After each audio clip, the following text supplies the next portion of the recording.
మనోరమాదేవి గారు కోర్టుకు హాజరు కాలేరని కొంచెం జడ్జి గారితో చెప్పండి. వీలేదండి, ఇప్పుడు ఏం చెప్పడానికి వీలేదు. అసలు వారు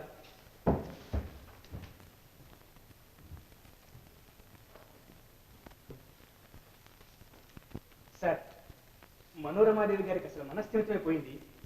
ఏదో పిచ్చి పిచ్చిగా మాట్లాడుతూ ఇల్లంతా గల్లంతు చేస్తున్నారు. అందుచేత వారి సాక్ష్యం పూర్తిగా అనవసరమని కోర్టును మీరేం చెప్పినా వదిలించాలని చెప్పించాలని మీకు తెలియదు. చెప్తాం.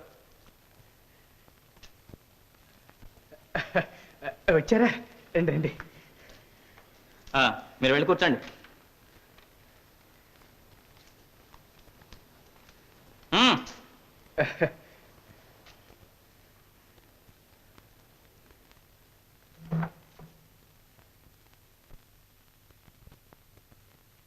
దేవుని ఎదుట ప్రమాణం చేసి అంతా నిజం చెబుతాను, అబద్ధం చెప్పను.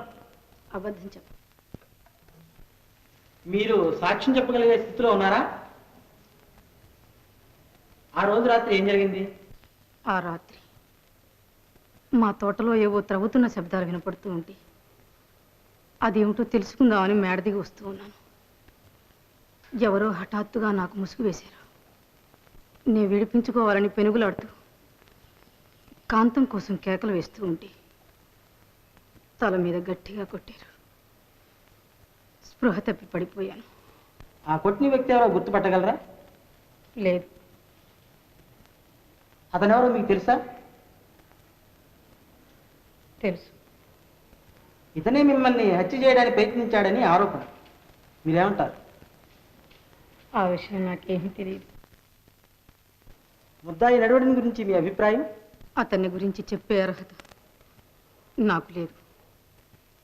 పుల్లయ్య అంటే మంచితనానికి మారుపేరు. మా కుటుంబాన్ని నిలబెట్టిన వాడు పుల్లయ్య. అలాంటి వాడి మీద నిందలు వేసి బయటికి వెళ్ళగొట్టాను. ఆ పాపం అంతా నాది. మీరు చెప్పేదంతా మంచి స్థితిలోనే ఉండి. లేదండి, ఆమెకు పూర్తిగా మర్చిడిపోయింది. మతి చెడి మాట్లాడుతున్నది నేను కాదు, ఆయన. నిజంగానే నాకు విషం ఇచ్చి మతి చెడ కొట్టాలని ప్రయత్నించాడు. ఆ వివరాలన్నీ లాయర్ గారు తమకు అందజేస్తారు.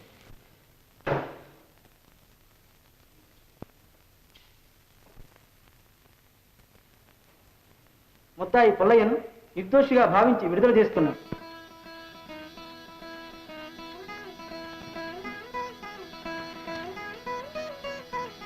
దండాలండి అమ్మగారు, మాట్లాడకుండా మర్యాద కాపాడారు. నాదేముంది నాయన. చిన్నబాబు గారు, అమ్మగారు, బాబు గారు, పుల్లయ్య, బాబు గారు, జైల్లో పడకుండా అమ్మగారు రచించారు బాబు గారు. అలాగా? అమ్మా, నాయన, అమ్మా,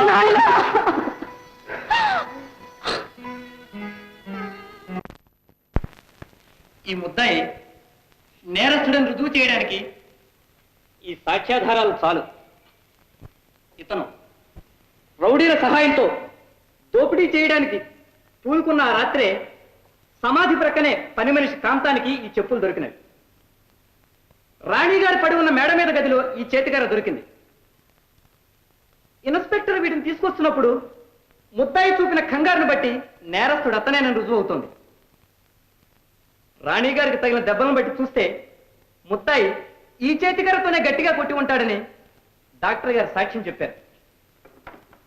యువరానా, ఇంత దుర్మార్గం చేసిన ఈ ముద్దాయి సంఘంలో తనకున్న గౌరవ మర్యాదలను వినియోగించుకుని తన దుష్ట చర్యలను ఏమీ తెలియని ఒక పల్లెటూరి అమాయకునిపై ఆపాదించడం కంటే నీచం మరొకటి లేదు.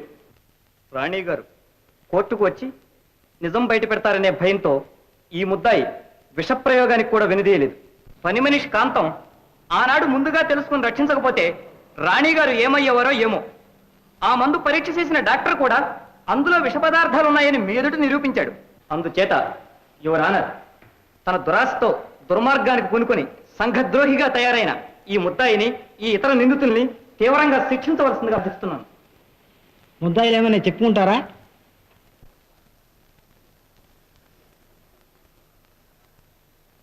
చెప్పవయ్యా, చెప్పు. చేసిన పాపం చెబితే పోతుంది. మీరు ఈ కేసుకు సంబంధించిన సాక్ష్యాలన్నీ విన్నారు. దీనిపై మీ నిర్ణయం చెప్పాల్సిందిగా కోరుతున్నాను.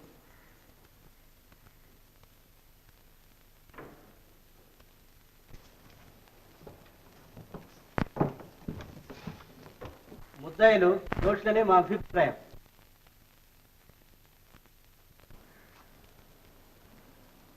జ్యూరీ అభిప్రాయంతో ఏకీభవిస్తున్నాం. మొదటి ముద్దాయి భూపాలరావుకు ఐపీసీ 390, 307 సెక్షన్ క్రింద 7 సంవత్సరాల శిక్ష.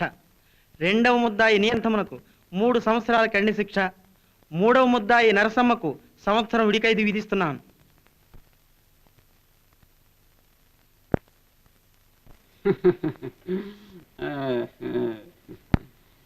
బుర్రితో పుట్టిన బుద్ధి పుడకలతో గాని పోతున్నాడు. ఓహో, ఏం బాగా సెలవిచ్చాడండి.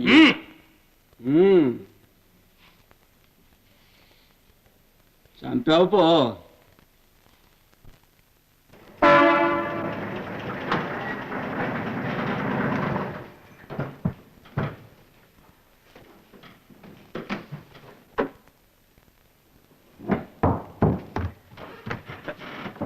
అమ్మా, ఏం నాయనా?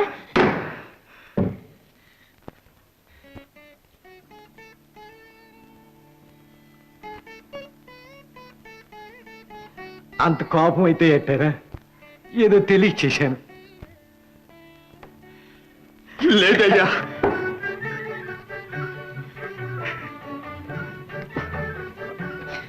ఊరిని రంగే మావ, కోదండే మావ, చంద్రం అంతా వచ్చారు. ఎందుకయ్యా? ఏమోరా, పెద్దమ్మ గారు రమ్మని కారు పంపించారు. రండి బావే.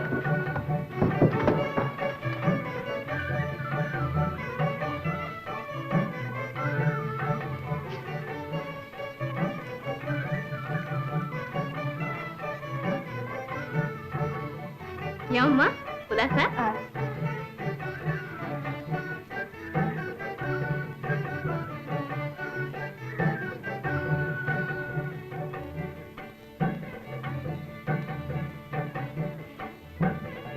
బాబు గారు, చిన్నబాబు గారు, మా వాళ్ళంతా ఎందుకు వచ్చినట్టు? ఉన్నారుగా మీ గురువు గారు, వారిని అడుగు. అమ్మగారు, నన్ను అడుగుతావే? కాంతం ఉండగా ఇదిగో కాంతం, ఏమిటి ఇదంతా?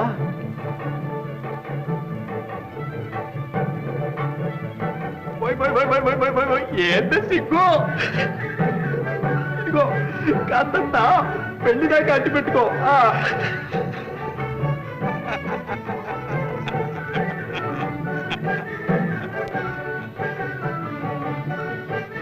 రారా రారా, బట్టలు వేసుకోవాలి.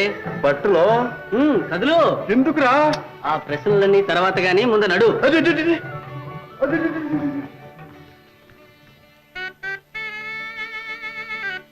ఏంట్రా ఇది? పగటాసు మళ్ళీనో పగటాశ్వయింద్రియా, పెళ్లి కొడుకు ఆశ్రయించాను.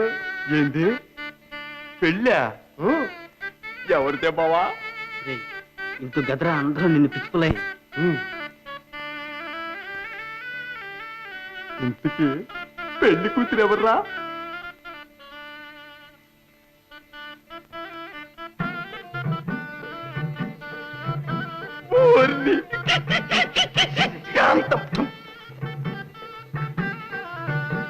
రేయ్, అమ్మగారికి నమస్కారం చేయరా?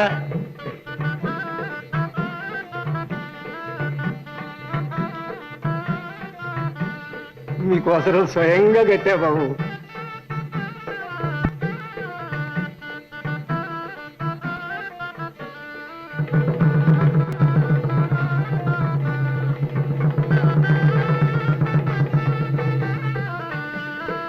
అమ్మగారు, మా పుల్లయ్య అంత అదృష్ట జాతకుడు ఓలు మొత్తం ప్రపంచంలోనే లేదండి.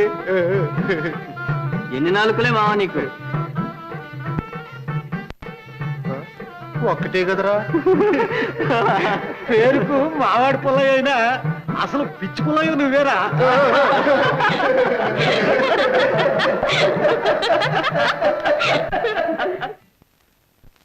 చదువు, సంపద,